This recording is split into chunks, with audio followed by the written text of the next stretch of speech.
Proszę Państwa, jest tego typu zmiana w porządku. Nie dotarła pani Catalin Parfene, doktorantka z Uniwersytetu w Bukareszcie, również studiująca nauki społeczne w Paryżu. Natomiast jej tekst zostanie przedstawiony przez naszych niezawodnych, przez panią tłumaczkę. Z kolei kolega wesprze ją, prezentując wersję polską.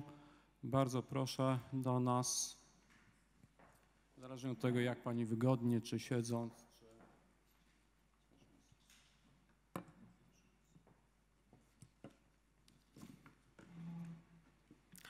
The champion of Romanization, the victim of anti-Semitism, the Jewish elite in Romania during World War II. Romanization and institutionalized anti-Semitism in Romanian football.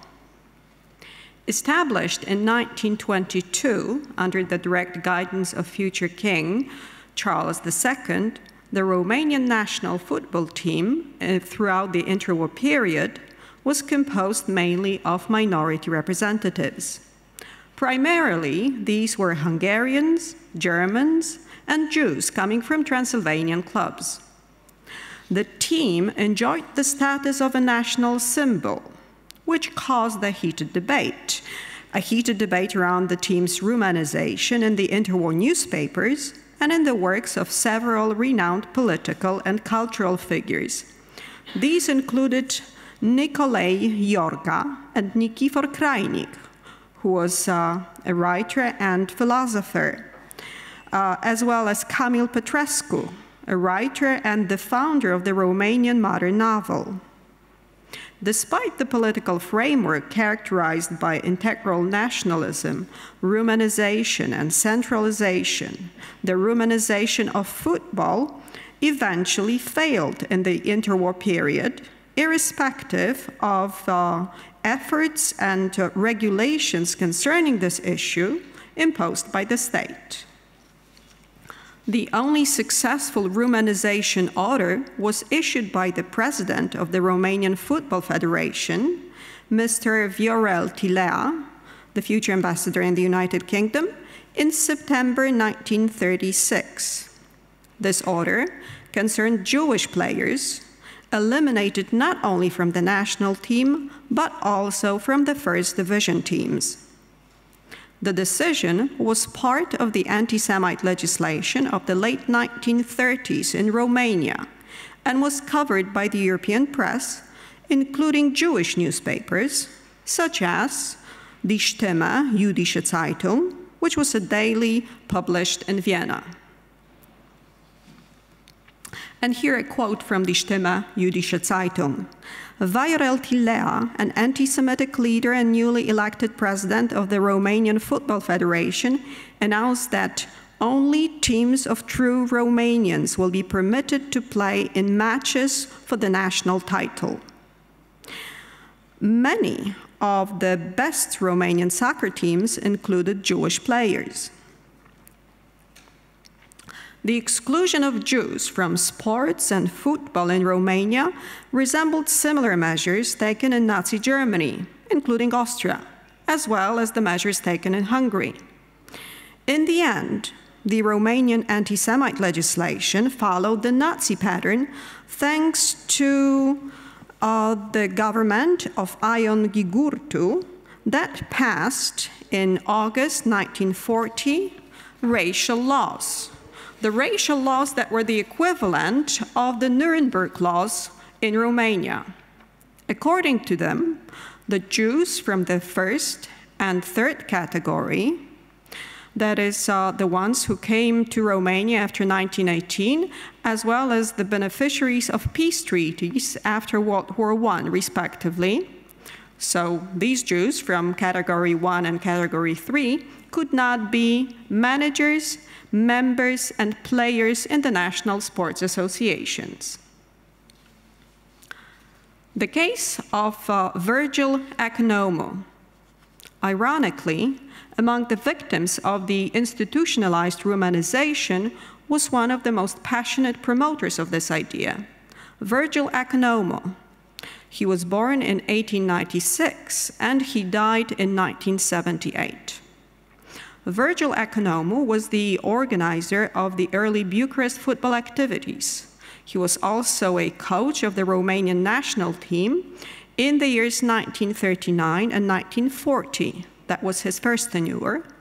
And he was the most important theoretician and tactician of the interwar Romanian football, whose activity I will discuss in detail.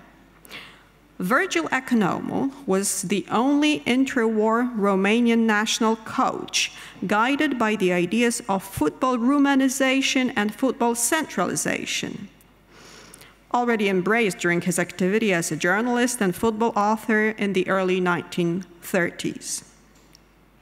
When Economou was appointed the coach of the Romanian team in 1939, his main program was the Romanization of the team, which was in concordance with his previous ideas expressed in the early 1930s in the right-wing newspaper entitled The Stream. And also, they were included in his book, published in 1935 and entitled Football, Documentary and Critical Study. And here a quote from the book.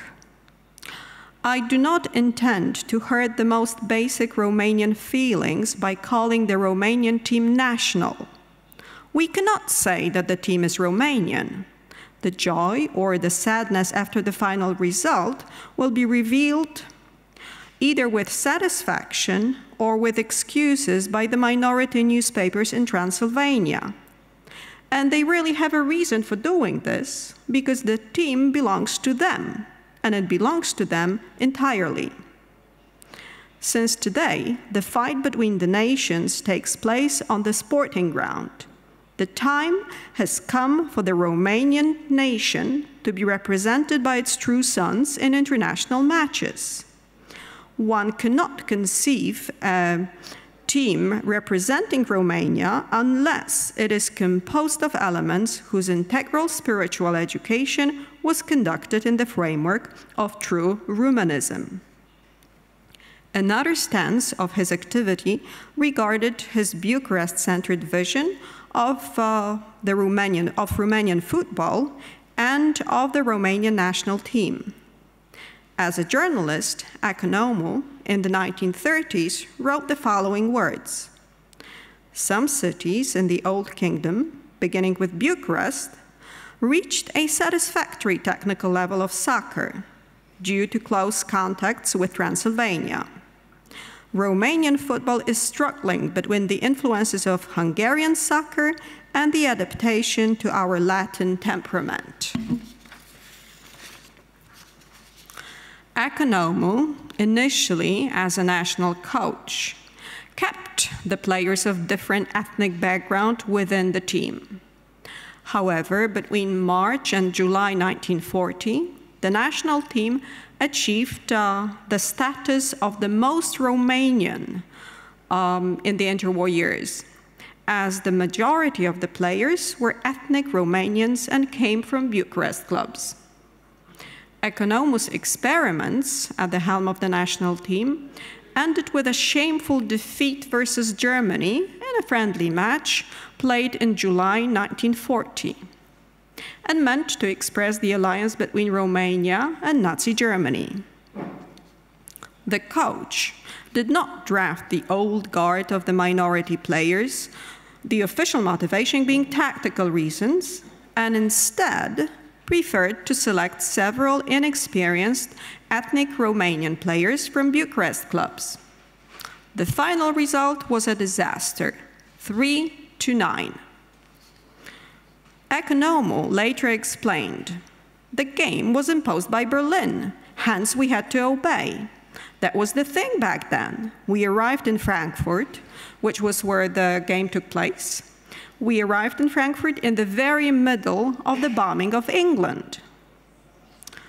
Economou was dismissed immediately, and soon afterwards, he lost both his job He was an agronomist by profession, and he lost his position within the Romanian army because of his Jewish origin, as part of the anti-Semitic legislation introduced during the National Legionary State and the dictatorship of Ion Antonescu. By the way, Economou was Jewish, as his mother was Jewish. His father was Greek, and he came to Romania from Greece.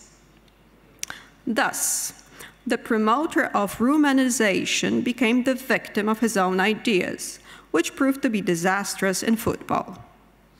Regarding Economou's experiment and frequent oscillations between the Romanian formula and the formula based on minorities and minority players, Mircea David, a former player in the national team at the time, said the following words. In 1938, the Football Federation was in turmoil. Nobody knew what formula should be pulled off from the conjurer's hat. In the end, after fiery discussions, it was decided that the national team should return to its old pattern. Basically, should return to the composition in which the majority of players were minority players. In the match against Germany in 1940, we had the unfortunate inspiration to renounce the team forged in the fire of the previous fights. Epilogue: rehabilitation during the communist regime. First promoted by the Romanian press and then embraced by the public in the early 1930s, Romanization in football became institutionalized in the end of the 1930s in the political context, which was characterized by official anti-Semitism and extreme nationalism. However, the regulations were hardly respected, and, in fact, they were abandoned because of the negative results on the national team. At the beginning of the 1940s, Romanization in football gained a delusive impetus through the unwanted political and territorial changes which took place in the summer and in the autumn of 1940, when Romania also entered the Second World War. Ironically, Virgil Economou, one of the most vehement promoters of Romanization, thus became the victim of his own ideas. However, he was rehabilitated after 1945, when the communists came to power. Economou again became the manager of the national team and also the president of the Romanian Football Federation in the years 1946-1947. And afterwards, he continued to work as a football coach and as a theoretician. He wrote 5 more books about football. He worked until the mid-1970s. Economou died in 1978. Thank you. Bardzo dziękuję za pomoc. Szanowni Państwo, obecnie swój tekst wygłosi pani Naida Mihal Brandl z Wydziału Nauk Judaistycznych Uniwersytetu w Zagrzebiu, Chorwacja, tytuł polski: Elity i przywódcy społeczności żydowskiej w Zagrzebiu w Chorwacji w 1945 roku. Proszę bardzo. I will just take my watch to obey the time. So I will talk about Jewish elites mostly in Zagreb, but I will explain why Zagreb and Croatia in parentheses, and altogether a lot of parentheses in my presentation. Okay. Is it okay now? And then I will do some also coming back to the Second World War, because it is important in order to understand the 45. Whatever I will not be able to say now, you will have an opportunity to read. So I will try not to run with words, but just to tell the basic story. So in the beginning, I don't know how familiar are you with the Croatian Jewish history, but majority of Croatian Jews are Ashkenazi Jews that start to settle to Croatia only at the end of the 18th century. And they came from what was the Western Hungary, what is today Western Hungary and Eastern Austria. So it's a pretty new community. And in the context of Polish Jewish history, the number of all the Jews in Yugoslavia in 1941 is the same as the number of Jews in Lvov. So it's a different story. And they were emancipated in 1867 in the empire, because Croatian parliament didn't sit until 1973. The emancipation was official in 1873. What happened and changed a lot the history of Croatian Jews is the unification of Yugoslavia after the First World War, when Croatian Jews that were culturally part of the Habsburg Jewish history became now the part of completely new community that had parts of the southern Hungarian Jews that were part of the same story, united with the Jews from Serbia that were mostly Sephardic with completely another history, and also the Bosnian Jews a little bit earlier with the Austrian occupation.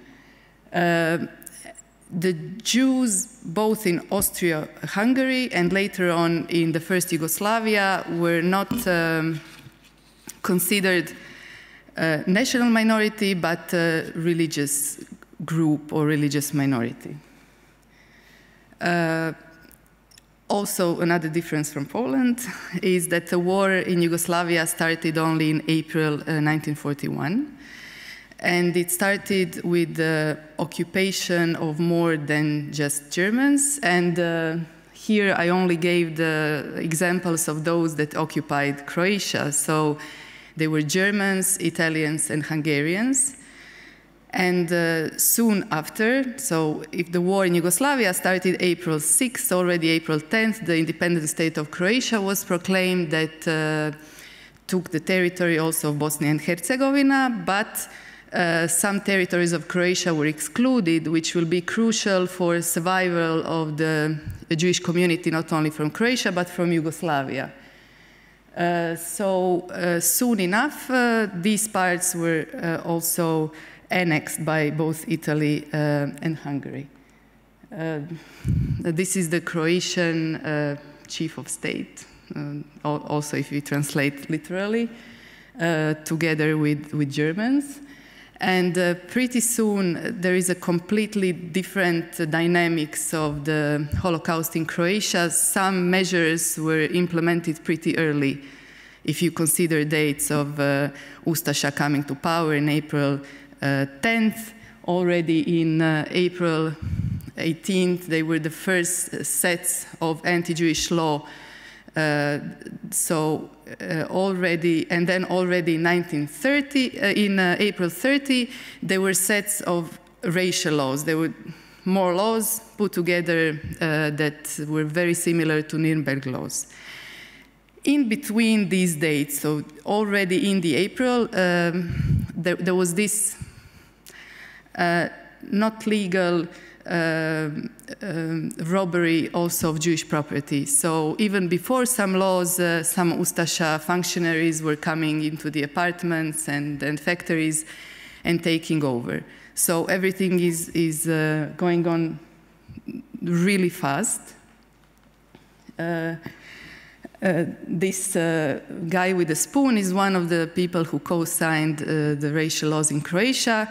Later on, he was ambassador in Berlin, and this is where the photo was taken.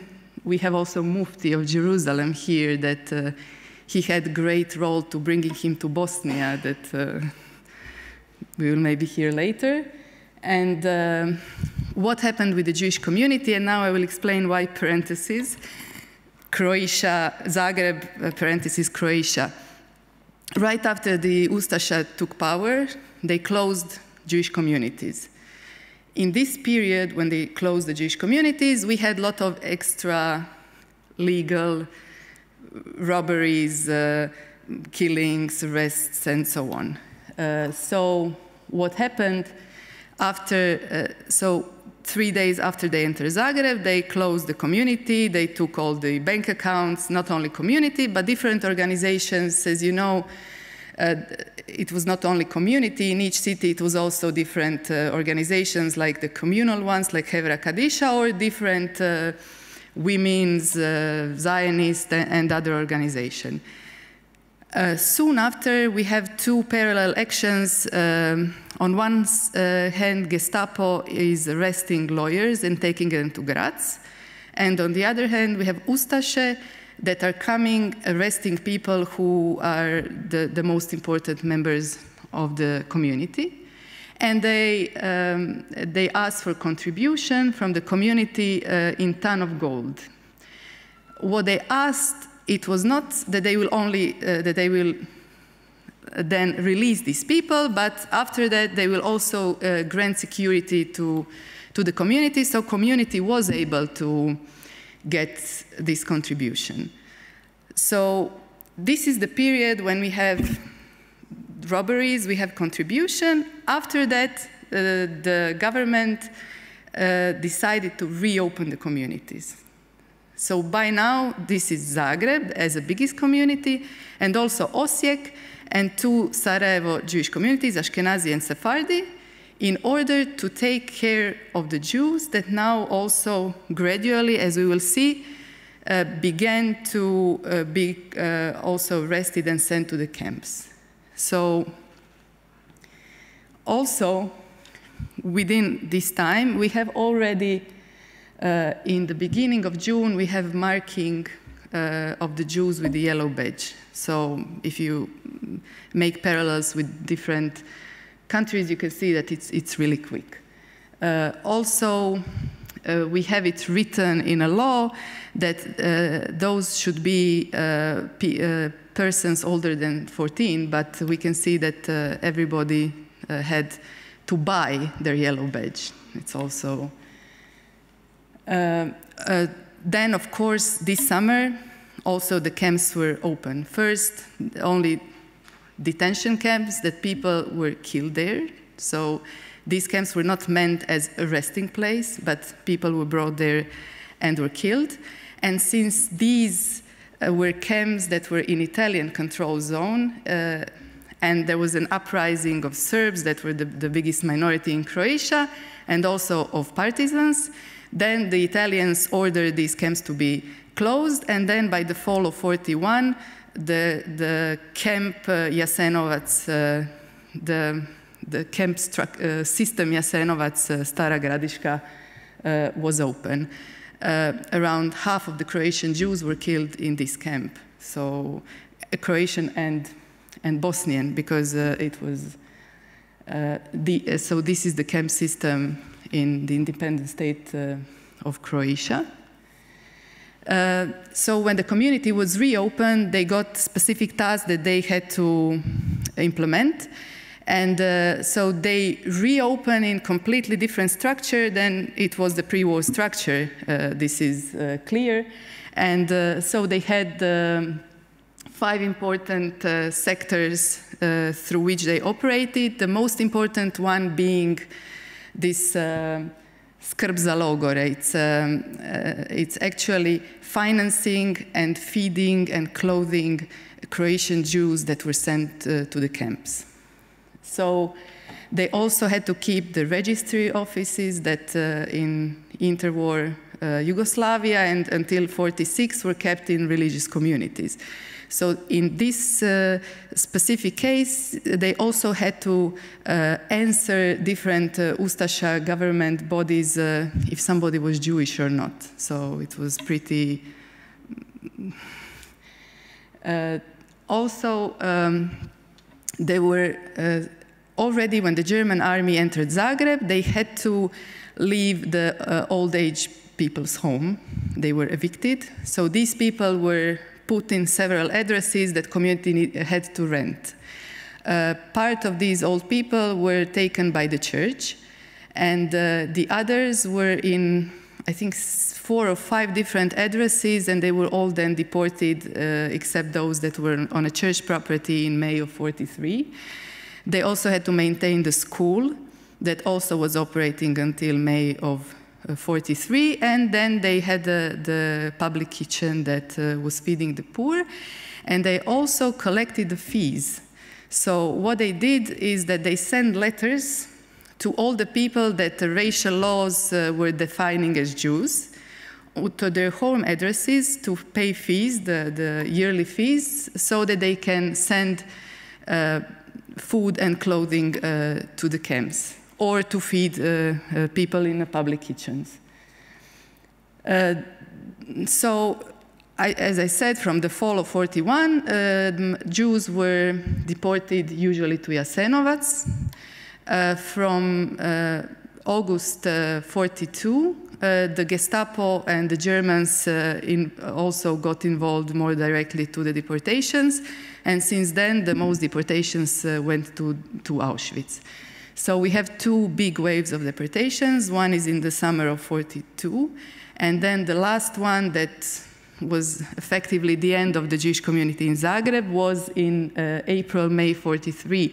So the night from 2nd to 3rd was the last wave of arresting, when the majority of those Jews that were not in so-called mixed marriages were taken, and only those that were in so-called mixed marriages still remained in Zagreb. What is mixed marriage? In this case, we didn't have civil marriage in Yugoslavia before the Second World War. Only those territories that were part of Hungary proper before 1918 had this institution. So only people who got married in Vojvodina, Međimurje, or Rijeka could get married in a civil ceremony. So whoever wanted to intermarry, usually women converted, so either women converted to Judaism or to Catholicism, or so the racial laws considered these people were Jewish if they converted to Judaism, these women, but the racial law considered them Aryan. So these kind of marriages were by rule protected, not all the time. These people also got deported. It depends, as you know, of different factors. So who were the leaders in this period of time is first we have Hugo Kohn and Rabbi Miroslav Shalom Freiberger were leaders from 41 to 43. Hugo Kohn was already, as you can see, old man, who was the leader of the Zagreb community from 1920 to 1935. Then he resigned, became the vice president of the federation, and then and he was a general Zionist. A month after the occupation and the proclamation of the independent state of Croatia, the president of Zagreb Jewish community died. So in this interregnum in between, he became then the president of the community. We have documents that are telling us the procedure of selecting the people from the board, because whoever got in this type of the communal organization got protected, their apartments got protected, and family members got protected. So we have different lists and lobbying, and we can follow the procedure of how to get into the board of May 41. Both Hugo Kohn and Rabbi Freiberger were deported to Auschwitz in May of 43. And then Robert Glickstal and Oskar Kishitsky jumped in, and these were the people that their wives converted in order to marry, so they were considered being in mixed marriage, being in a way protected, and they survived the war. This man in the middle with the glasses, this is Rabbi Freiberger. As you said, I forgot to mention in the beginning, Croatian Jewish community was Neolog community, so it's also, and also it's the guy with the glasses, and then the guy that is holding the pot became the president of the Federation of Yugoslav Communities after the war. So it's... After the war, we got the same leadership that survived the war, And what's interesting that since the community was working all the time, they were ready for what is going to happen after the war. So soon as the people start coming back, they are already ready. They have beds, they have the ambulance, they have the communal kitchen, and they soon enough they became more like some joint or hires than as a Jewish community, starting to take care of people that are coming back. They are coming back from all the sides, from partisans, from partisan territory, from German military prisoners that were taken as Yugoslav prisoners that they were new as being Jewish, but since they were soldiers of Yugoslav army, they were in these oflags and stalags system.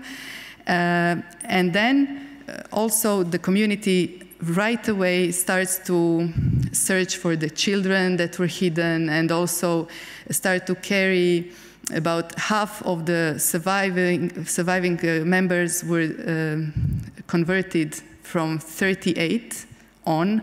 There were conversions usually to Catholicism, and they were helping these people to get out of the membership of the Catholic Church and coming back to the Jewish as being a Jewish community members, and also trying to help these people to claim their property, and trying also to find out about the different communal property in Croatia. So, since my 10 minutes is off, after the war, we had the War Crimes Commission in Yugoslavia that also had proceedings on some of these people that were leaders of the community. Some of them were also in prison or interrogated. They were never tried, but they all then went to Israel when it was possible in 1948. It was also this reaction from the community. They stayed in Zagreb, and some of them had also something to say about their actions in war. So they left in 1948. And since my 22 minutes pass, I would end here, and you know, the rest you can either ask or definitely you can read. Thank you.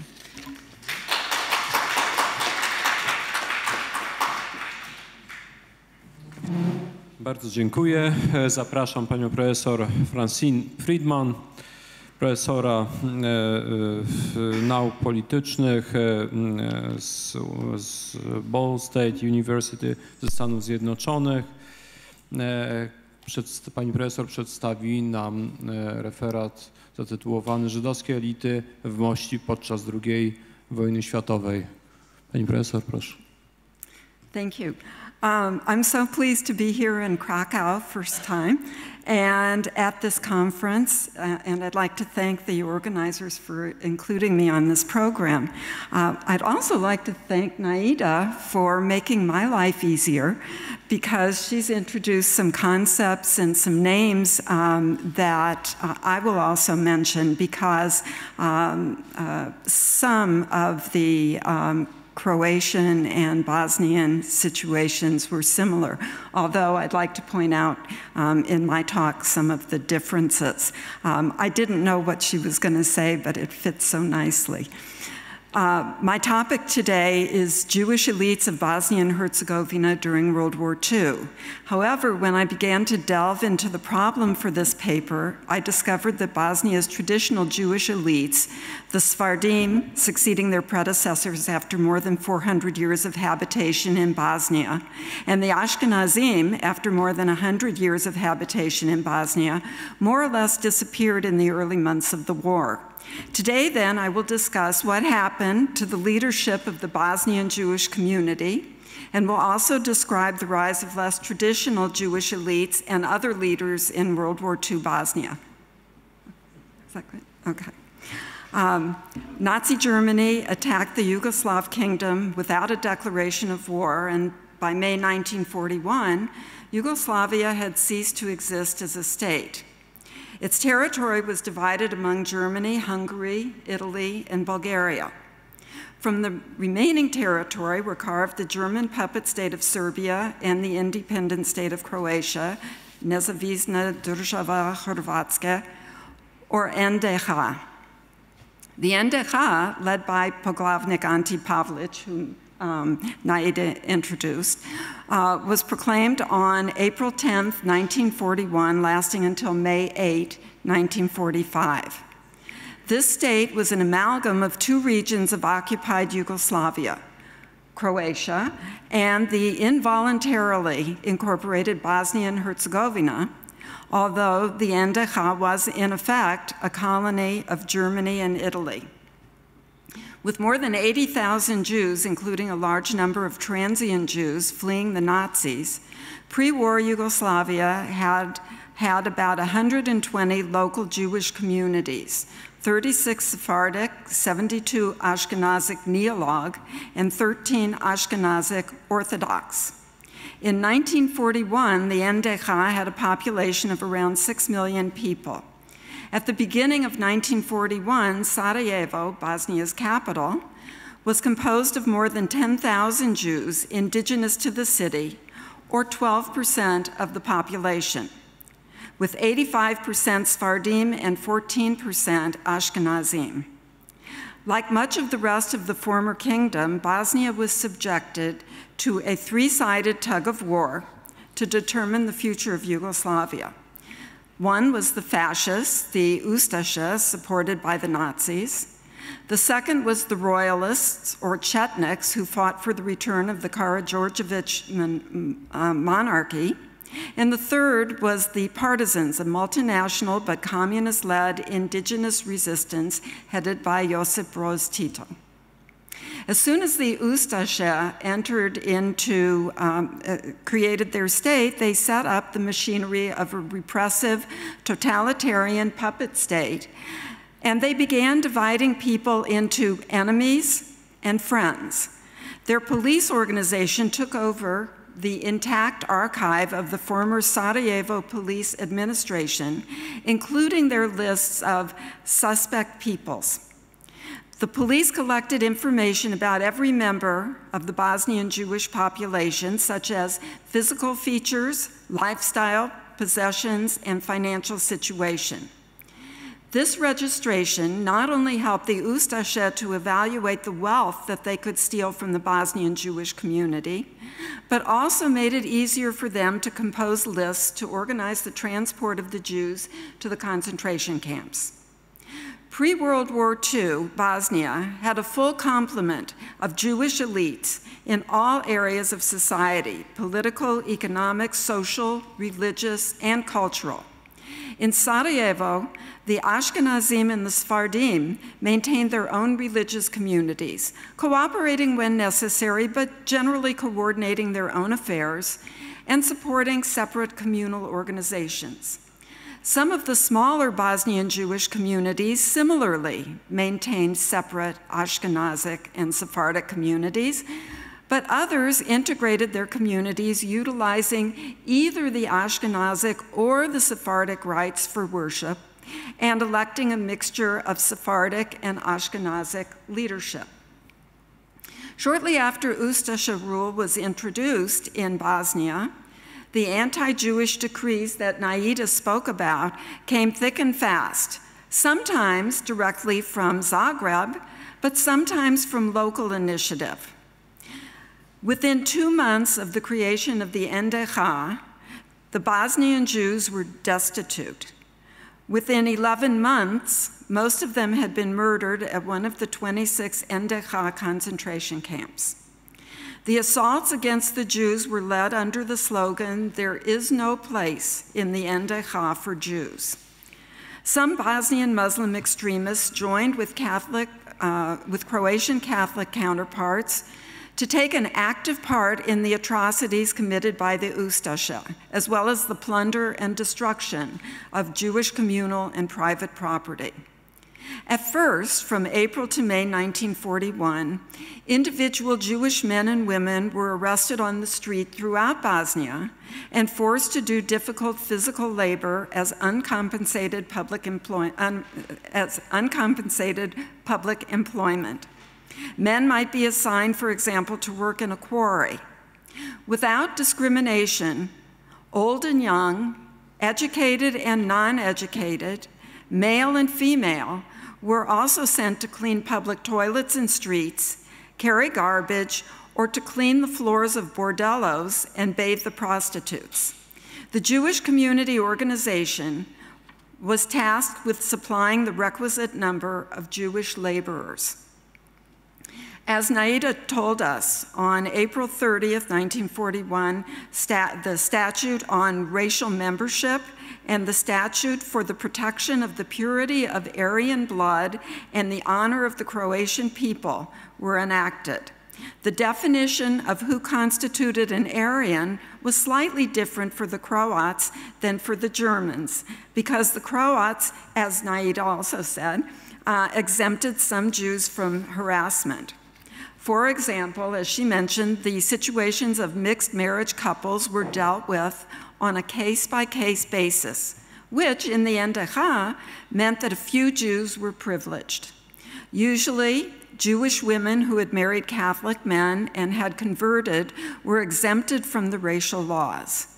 The state also considered on a case-by-case basis situations where Jewish men had married Catholic women and their children had been baptized. Pavlich took for himself the privilege of designating certain Jews honorary Aryans. Thus, unlike Nazi regulations, the Croatian decree contained a clause that empowered him to grant the full rights of Aryans to any non-Aryan who had made worthwhile contributions to the Croatian cause before April 10th, 1941. The privileged who received Aryan rights without necessarily being called Aryans were mainly Jews of old established families or those deemed vital to the NDH's economy, health, or infrastructure, especially those who worked for the railroad or people with important connections, such as, and this became very important, such as those who had married a member of the Ustaše leadership. In fact, the Ustaše leadership was rife with Jewish blood by marriage. For example, Pavlich was himself married to the daughter of a Jew, as was Slavko Kvaternik, the head of the Croatian militia. So they needed to protect their families, and they did so through law. Not knowing what was planned for them by the fascists, the Jews of Sarajevo who could not escape Ustaše rule were forced to deal with a predatory regime and often greedy former fellow citizens with whom they had previously lived without dissension for 400 to 500 years. The Bosnian Jews were forced to navigate blindly in the difficult conditions in which they now found themselves, hoping for relief from the Ustaše. They never found that relief during the time that they remained in Sarajevo. They were given minimal sustenance by the authorities. Jews might be arrested for questioning and then sometimes were released after their businesses and personal property had been looted. Meanwhile, the concentration camps were being prepared for them. In German-controlled concentration and death camps, death was often technologically controlled, so that there was often little contact between the executioner and his victims. In the Ustaše-controlled death camps, on the other hand, death was usually accomplished manually. That is, with the perpetrator coming into direct conflict with his victim, as the former wielded a knife, club, mallet, dagger, or bullet against the latter, or removed their eyes. Special instruments for this and for efficiently slitting people's throats were invented. The inmates also died from starvation, dehydration, freezing, gassing, poisoning, and physical abuse. Some inmates were killed inside the camp itself, while the mass killings took place on execution grounds in the camps. Why did Jewish leaders not take steps before World War II to alert or protect their communities or themselves? Were they lulled by the past during which only isolated instances of anti-Semitism had marred interreligious affairs in the region? Only 5,200 of Yugoslavia's approximately 82,000 Jews left the country between 1933 to 1941, despite some growing knowledge of the fate that Europe's Jews were meeting at the hands of the Nazis and their fascist accomplices. Some say that the Sarajevo Jewish leadership did not heed warnings that the Ustaša planned to execute all of Bosnia's Jews. Instead, they encouraged their members to remain in Sarajevo and follow the orders of the fascists. But one survivor, Zdenko Leventhal, also blamed some of the more savvy Jews for what he called self-deception and short-sightedness as a measure of avoiding panic, but which lost them time and opportunity to escape. A few of the wealthy Jews escaped to their villas on the Dalmatian coast, but many of the rest remained paralyzed. Survivors testified that some Jews remained because they believed that the Ustaša were interested only in the richest and most prominent Jews. So in the end, many who could have escaped chose not to. However, most of Sarajevo's Jews were very poor, lacking the wherewithal to leave. Some of those who had managed to purchase false papers and travel permits often were arrested in transit, as the Germans and the Ustaša had put the Jewish community under surveillance as soon as they entered Sarajevo, and had lists of members of the Jewish community in preparation for their systematic persecution. Jews frantically appealed futilely to city and Ustaša officials to save their lives. Escape was increasingly blocked as the Ustaša guarded the train station and closed off parts of the city. But many Jews still tried by disguising themselves as religious Muslim women or fleeing on foot into the forests and the mountains. Early on, the occupiers decimated the Jewish leadership. For example, on August 1st, 1941, at around 2 a.m., the Ustaša raided the apartments of several of the Sarajevo Jewish leaders. They took Chief Rabbi Morris Levy's son, Albert, the former president of the Sephardic Jewish community, Mordechai Atias, head cantor Alteratz, and several other notables. They were shot at Vratsa, one of the killing fields in Sarajevo. Besides Vratsa, the Jewish cemetery in Kovačići, that very famous cemetery, was another early site of mass killing. Jewish hostages were especially useful to fulfill the reprisal policy of the Ustaša regime, but they also served as hostages for ransom. Later, some of the most well-known Jewish authors, journalists, and academics were removed to concentration camps where they died. In fact, anyone who might replace the leadership that had already been murdered or interned. After destroying the administrative and cultural Jewish elites, massive arrests began at the end of June 1941, peaking in July, August, and September, and ending by spring 1942. One scholar characterized the Ustaša policies toward the Jews as, and I quote, a hunt for the Jews, end quote, similar to hunting wild animals in the forest. Reputedly, the Ustaša were even more brutal than the Germans, such that the Germans were repelled by them. General von Horstenau, General Plenipotentiary representing the Wehrmacht in the NDH, reported that by June 28, 1941, he was receiving reliable reports from German military and civilian observers that, both in the countryside and in the cities, and I quote, the Ustaša have gone raging mad, and that, and I quote again, Serbian and Jewish men, women, and children were literally hacked to death, end quote. The Ustaša justified the murder of the Jews, saying that the Croatian nation must protect its racial purity and guard its blood from Jewish, Roma, and generally non-Aryan mixtures. Although few of the individuals belonging to categories denoted as enemies of the regime were safe once the fascists came to power, the Jews, of course, were a special target. They were collectively blamed for all offenses and problems in the NDH, even if they were unconnected in any way with the issue.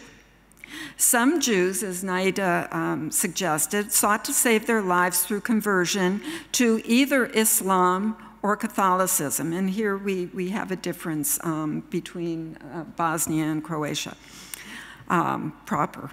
Between April and October 1941, some 2,000 Sarajevo Jews, approximately 20% of the city's Jewish population, converted to either Catholicism or Islam, hoping that such conversion would exempt them from the Ustasha regime's racial laws or at least buy them time to escape. Both Muslim and Catholic clergy collaborated in this action, knowing that for many it was not conviction but fear that drove them to accept a new religion. However, Jewish conversion to Catholicism or Islam may not have saved many lives because of the precision of definition of who was an Aryan based only on racial terms. Thus, unlike Jews, Serbs who converted to Catholicism sometimes were able to save their lives and property because they were judged by national, not racial criteria. So if the traditional Bosnian Jewish elites were unsuccessful in leading their community during their darkest days, despite centuries of interreligious coexistence, was there any source of leadership left? In fact, some leadership did exist for the dwindling Bosnian Jewish community, although some of it was found in unlikely places. That is, much of the new leadership arose from the ranks of the heretofore underground Communist Party of Yugoslavia, the CPY, and its affiliates, even before the partisan rebellion was announced. The CPY had already drawn progressive youths to its program before World War II. In Sarajevo, the Jewish Workers' Association, Matatia, some of whose members were affiliated with the CPY, had a strong influence on Jewish youth, and its ranks grew when the Ustasha annexed Bosnia. From the first day of occupation of Sarajevo, all Jewish support associations were destroyed, and that population was almost totally isolated and unsupported. In light of the desperate situation of Sarajevo's Jewish population, some members of Matatia decided that they could not remain passive in view of the threat against their community.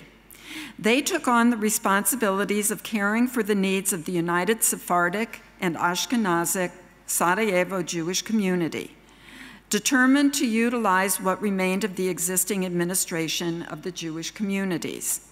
The group polled the remaining Jewish families about their needs and then gathered as much material for social assistance as possible, including from local CPY sympathizers. Supplies for destitute families were stored in the athletic hall of the Bar Kokhba Sports Society, although some supplies were diverted for use by partisan units. They created a soup kitchen which served 1,000 meals or more a day to those who were confined in the Jewish community's building, having been ousted from their homes by the occupiers. Furthermore, some of the younger members of the Jewish community would voluntarily take the place of the elderly or sick who had been assigned to forced labor details. A large number of these activists themselves ended up in the concentration camps with the people they were trying to help, as the Ustasha assiduously pursued them. The organized Jewish community could not provide much assistance to those who needed it the most.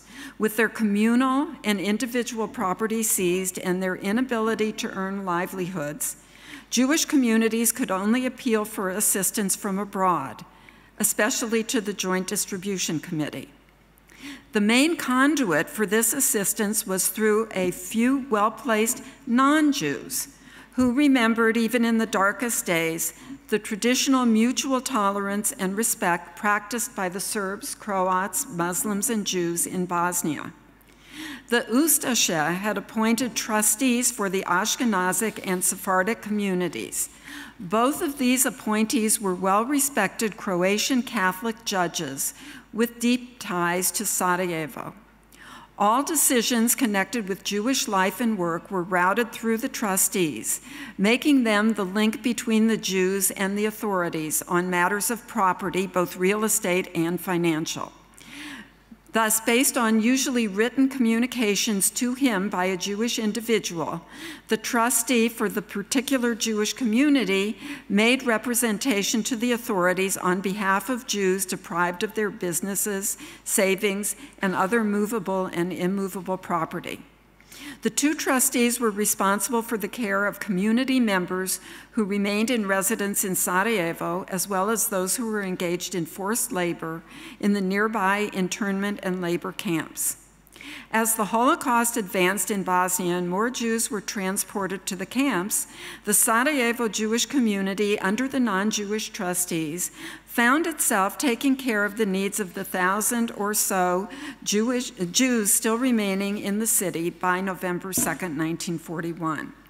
They were also responsible for reconstruction of concentration camps and providing food and medicine to the detainees, since the Jewish communities were advised that if they delivered food and outfitted the concentration camps themselves, the conditions for the internees might be at least marginally better than if left to the Ustaše to oversee.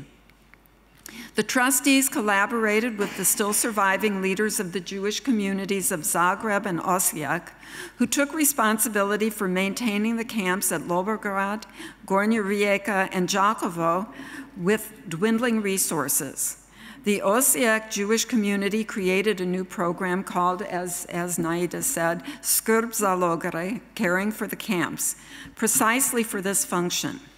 That community sent a letter to the Sarajevo Jewish community, to the trustees, expressing their solidarity with the Jewish internees in Đakovo, they were all women and children, saying, and I quote, "The job of caring for the detainees in Đakovo we are performing as our human duty, and we will continue to do everything in our power to relieve the detainees," end quote. The Slavonski Brod Jewish community also sent gloves, hats, and other clothing for the internees suffering through a difficult winter in the camps. The Jewish community in Sarajevo, through its trustees, was in constant contact with Jewish communities along the route that the transports took to Jasenovac. For example, the members, again, of the Slavonski Brod Jewish community regularly met transports with tea, water, bread, sausage, as well as clothing and shoes for the internees. However, torn between using their limited means to feed the internees in the camps and the remaining Jews in Sarajevo who overnight had lost all of their worldly goods, in the end, most of the Sarajevo Jewish community's resources were put toward the care of the Jews remaining in the city, many of whose families had lost the head of household, their main means of support.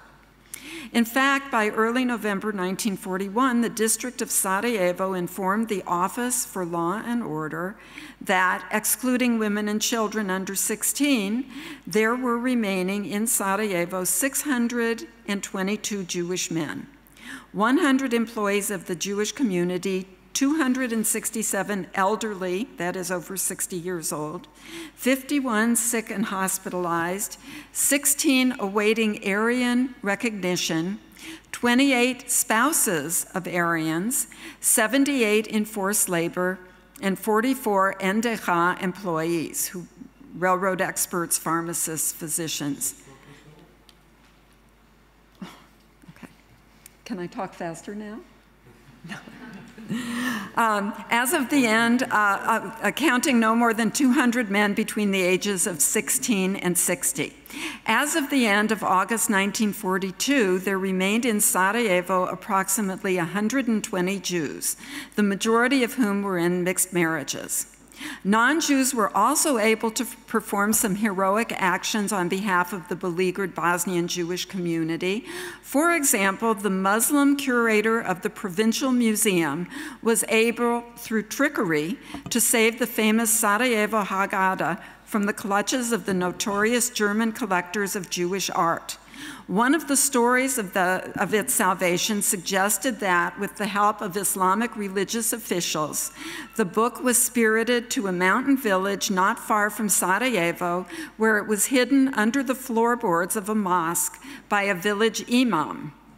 Croatian doctors created a program whereby between 70 and 80 Jewish doctors were taken with their families from concentration camps to small Bosnian Muslim villages so that they could help to control the rampant endemic syphilis epidemic.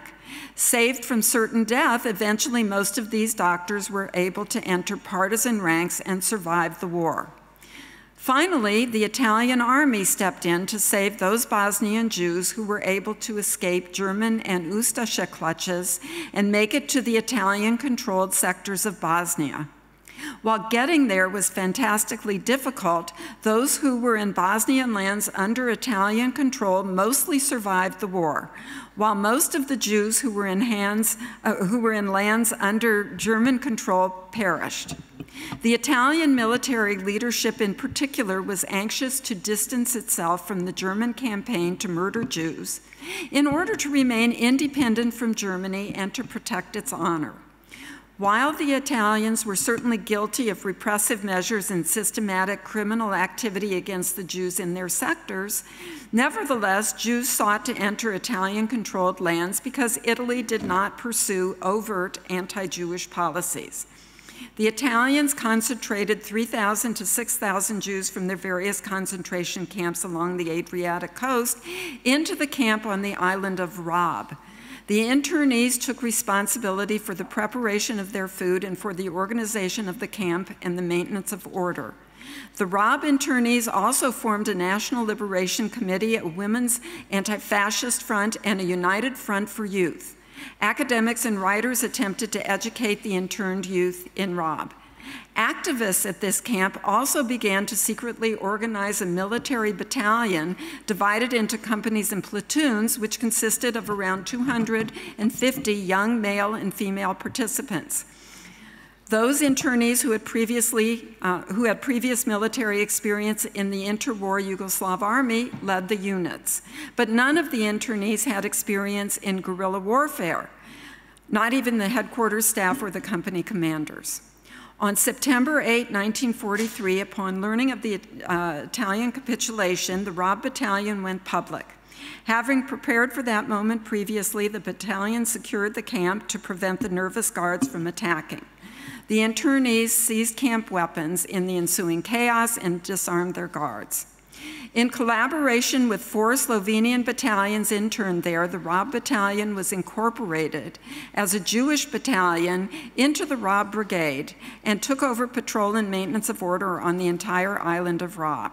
This purely Jewish battalion, consisting of around 250 young inmates between the ages of 15 and 30, including 40 women, existed for only 20 days. The Jewish battalion stayed on the island for approximately a week after the capitulation of Italy. Then, only a week after its official public formation, it was transported to the mainland, where most of the warriors were integrated into the partisans. In fact, one of the few ways Jews could survive in World War II Yugoslavia was to join the partisans, who welcomed anyone who would fight the fascists. In fact, 70% of all Jewish partisans survived the war.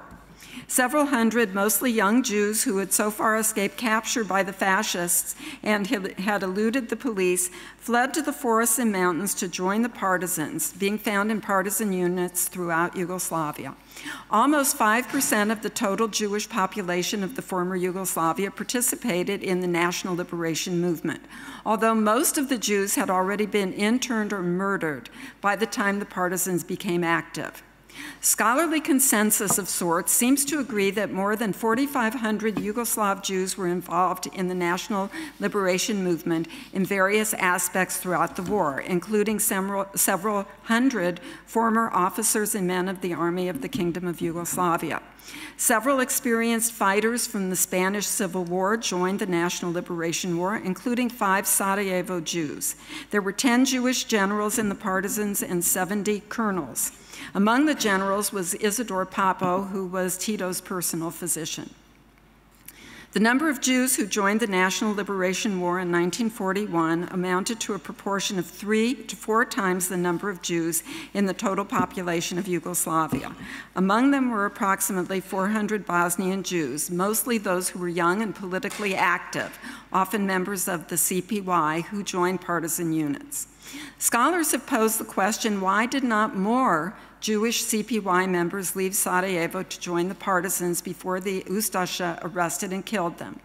Several possible reasons have been advanced. Already in March 1941, several members of the Sarajevo CPY were already arrested by the Yugoslav government after the proclamation of the CPY Central Committee inviting all Yugoslavs to join with them to destroy the traitorous government and create a people's government for Yugoslavia. However, some CPY members succeeded in escaping from Sarajevo to join the partisans. But when the persecution of the Jews began, there were only scattered partisan movements extant, so the Jews had difficulty joining the resistance at first. By the time the first partisan units in Bosnia around Sarajevo became active, a large number of CPY members and strike group members had already been transported to the concentration camps. Indeed, according to Esad Cengic, a leader of the anti-fascist national liberation movement in Sarajevo during the occupation, by the time of the communist proclamation of an armed struggle against the occupiers, 1/3 of Sarajevo's Jewish population, 4,000 people, had already been transported to the camps. Thus, the CPY organization in Sarajevo was badly run and, for various reasons, did not expeditiously direct members to the partisans in time for them to avoid arrest by the Ustasha. Even more difficult, however, was the fact that even the guerrilla groups that did exist were not particularly keen to endanger their own security by harboring the Jews who were being hunted down by the fascists. Nevertheless, because of the social structure of Bosnia's Jewish population, as well as the strong influence of the CPY on the Jewish youth, a larger percentage of Jews from Bosnia, especially from Sarajevo, in which lived at least 75% of Bosnia's Jews, joined the National Liberation War, if they could, from any other area in Yugoslavia. Despite the rapid and wholesale decimation of the Bosnian Jewish community and its leaders, Bosnian Jews were among those honored for their World War II military contributions. 11 Jews, among them 4 from Sarajevo, were named Heroes of Yugoslavia, the highest possible honor in socialist Yugoslavia. In 1967, Israeli President Yitzhak Navon said, and I quote, and remember, this is 1967. Regardless of the current interstate relations, the Jewish people remain forever grateful to the Yugoslav partisans for having enabled 5,000 of our co-nationals to fight with honor against the greatest evil that ever befell us, unquote. Only 1,500 Bosnian Jews survived the war. Most of them were former Yugoslav officers who were sent to German POW camps, survivors of the Italian camps, Jews in mixed marriages, or those few who had been hidden by non-Jewish friends and neighbors.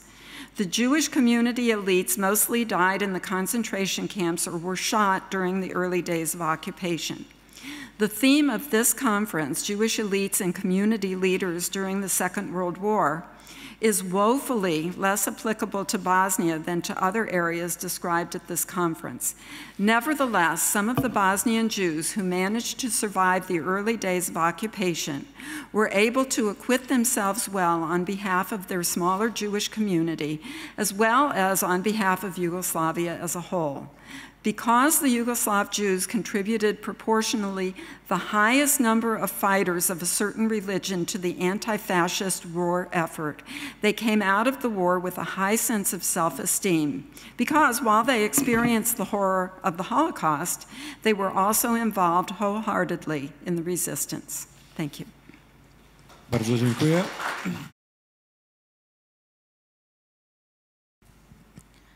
Thank you very much for your very interesting and inspiring speeches. And I've got a question to Naida Brandl.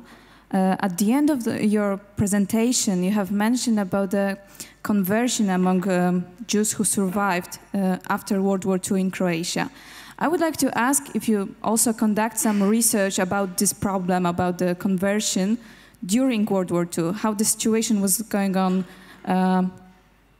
also during World War II in Croatia, and if we can treat conversion as a way of trying to survive in Croatia as it was in Poland, occupied Poland, for example. Thank you.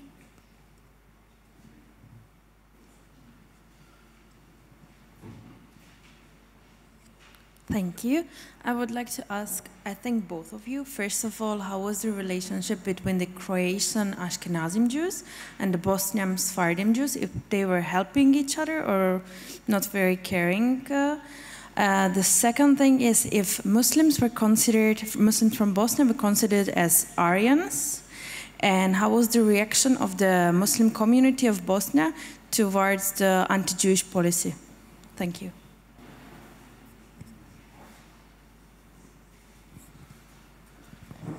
Thank you again thank you again for your interesting speech, interesting reference.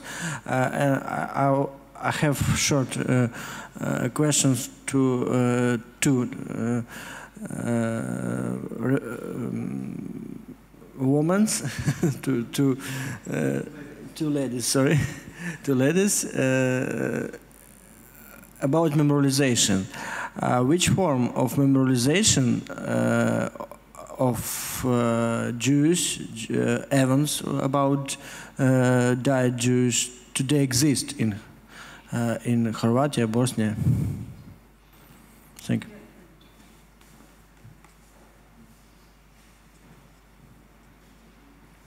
Ja po polsku. Ja mam pytanie do obydwu pań w kwestii partyzantów, bo mówiłyście Panie o tym, że udział w partyzance był jakąś formą ochrony dla Żydów, a na ile było możliwe uczestnictwo w partyzance czetników i czy czetnicy również mieli w swoich szeregach Żydów i ewentualnie jak to się zmieniało w czasie, bo na przestrzeni lat oczywiście stanowisko czetników również ewoluowało. Czy Panie badały to ewentualnie, czy takie badania są prowadzone? Dziękuję.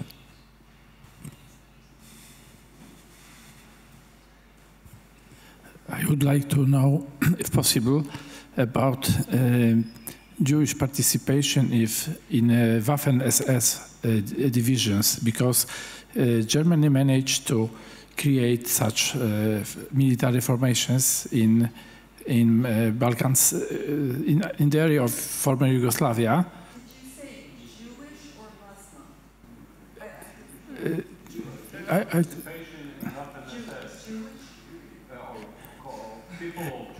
I'm curious about it because in many countries during the war and by the end of war, Germany managed to create such military formations, Waffen-SS, and it was also in Yugoslavian countries, yes, except probably Serbia only.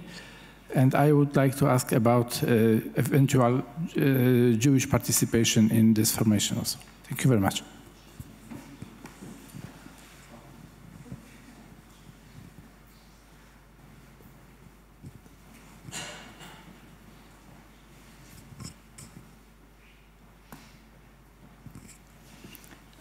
So I will start from the beginning. The conversion during the Second World War, the process started already in 1938, and we can date it after Anschluss.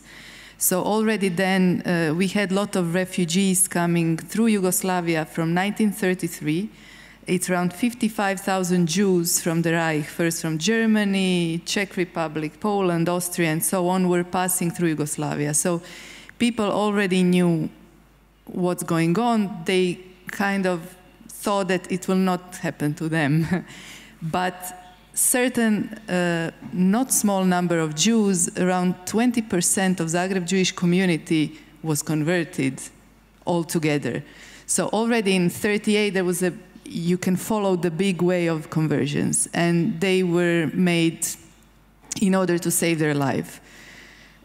We have most of them converted to Roman Catholicism. We have certain amount of Old Catholic Church, also some to then Christian Orthodox, but it stopped after 1941 because of the situation between Serbs and Croats.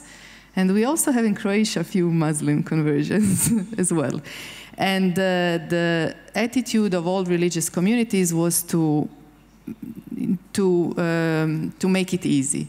So also a lot of children that were taken in after their parents were deported, or they were just sent to villages and so on in order to be saved when their parents were still not deported. They were also converted by majority. They were first put in churches and parishes and so on, and then they were transferred to different families. What happened to them after the war is that since the community was still religious, until 1952, the Jewish community was still considered being religious community. After that, it was the national minority community. So in order to re-establish Jewish life, Jewish leadership helped these people to get, it was a document that they had to take from these religious communities. By 95% it was the Catholic Church, that they want to leave it, and then they rejoined the Jewish community. This is how it was done. And there is a lot of document in Zagreb Jewish community because it acted as a center in the beginning of all the Jewish communities in the territory of Croatia, not to Bosnia and Herzegovina anymore, but just the Croatia proper. But after the communities in Osijek, Čakovec, Rijeka, and Split were re-established in 1945, then they got role in their territory, and the Zagreb community took control of the certain smaller amount of territory. So you can find in all these communities these documents from that the community wrote for people in order to make it easier. So it was, I don't know if I answered. Then Ashkenazim and Sfaradim. It was the same federation of the communities in Yugoslavia from 1918, actually from 1919. It was the Federation of Jewish Religious Communities of Yugoslavia. And they usually didn't get into the mixed marriages, but they didn't have, there was some disputes in interwar period, but this was like the relations were normal, proper, yes. Underground movement, somebody, yes, okay. Yeah, you can take and then I can. Great questions, thank you. I'm probably going to overlap a little bit with Naida, especially that last question about the Ashkenazim and Sephardim. Yes, they were part of the same federation, and yes, there were some tensions. There's even a story that I've heard several times. I have not been able to chase down the date, but apparently the Sephardic head rabbi and the Ashkenazic head rabbi met one day in the 1930s on the street and exchanged a few words, and this made it into the papers. So they cooperated, but you know, 2 Jews, 3 opinions, that kind of thing. So there was no, there was actually in Sarajevo, there was in the 1920s a dispute called the Sarajevo quarrel between Sephardim who wanted to express their Sephardism as opposed to the Zionists, but well, it wasn't a small incident, but I don't think it really speaks to the major question, because they were mostly together. And as the Holocaust approached, they were really together in responses to what was happening, as well as to the suffering that they engaged in. Bosnian Muslim Aryans. The Bosnian Muslims were called by the Croats, by the Ustasha, the purest Aryans, the purest form of Croats. I'm a political scientist, and so the political reasons for this are many. Probably I shouldn't get into it in a historian's conference, but the Bosnian Muslims were indeed, for all intents and purposes, at least publicly, considered to be Aryans by the Ustasha. The Bosnian Muslim response to anti-Jewish policy was mixed. There were some people who were exceedingly happy to take advantage of the destruction of the Jewish community. There are photographs of Bosnian Muslims carting away pieces of the synagogues, of the art, etc. Documentary evidence. Others, however, were offended. Other Muslims were offended by this assault on people who had been part of their community for 400 years, especially the Sephardim. You know, the Ashkenazim were late arrivals, but still. This was offensive to the Bosnian, to the Sarajevo way of life. And they protested. There were letters written, not specifically saying we want to protect our Jews, but specifically saying the violence that has entered our community is anathema to us, and it's against our way of life. Memorialization in Croatia and Bosnia, I'll talk about Bosnia. The memorialization of the Holocaust is, in Bosnia, shall we say, very modest, because since socialist days, all victims were considered to be Yugoslav victims. They weren't Jewish victims per se. The Holocaust is memorialized in the Kovačići cemetery, very nice monument, but there is not too much of a specific Holocaust memorialization in Bosnia. Jews in the Chetniks? No. Now, having said that, there were 1 or 2 people who, having not found a partisan home at the time, went into the Chetniks, but it was more of a transit, because there were reports, there are documentary reports of Chetniks turning Jews over to the Ustasha. So there may have been 1 or 2, to German, well, or whoever. Yeah, whoever they found first that would kill the Jews. There may have been 1 or 2 Chetniks, but there isn't too much evidence of that as that they continued into the throughout the war. The Jewish population, any Jewish population in the Waffen-SS, absolutely not. there weren't any Jews left except the ones that were in the partisans, and they certainly wouldn't have. I understand in other parts of Europe that may have been, but in Bosnia, no, to the best of my knowledge. There was, however, the kind of infamous Handjar Brigade, which was a Bosnian Muslim Waffen-SS group.